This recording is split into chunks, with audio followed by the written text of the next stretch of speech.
பழவந்தாங்கல் தமிழ் இலக்கிய பேரவையின் சார்பில் உங்கள் பார்வைக்கு நபிகளாரின் மறைவுக்கு பின்பு முதல் கலீபாவாக ஆட்சி தலைவராக இருந்தவர் அபூபக்கர்.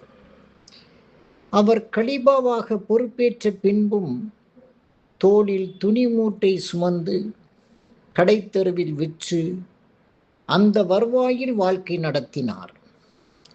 பெரும் பணக்காரராக இருந்த அபூபக்கர் தன் திரண்ட சொத்து முழுவதையும் மார்க்கத்திற்காக வழங்கிவிட்டார்.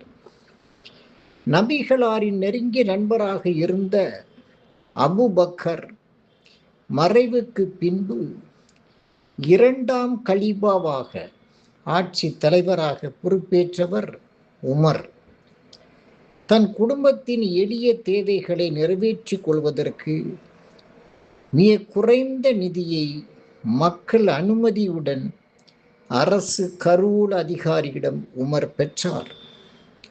ஒரு முறை அவருக்கு சிறிது தேன் தேவைப்பட்டது.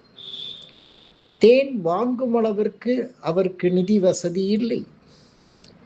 தொழுகைக்காக பள்ளி வாசலில் மக்கள் கூடிய போது தேன் வாங்க என்னிடம் பணம் இல்லை, அரசு கருவூலத்தில் இருந்து சிறிது தேன் பெறுவதற்கு உங்கள் அனுமதியை வேண்டுகிறேன் என்று உமர் கேட்டபோது மக்களின் கண்களில் கண்ணீர் கசிந்தது.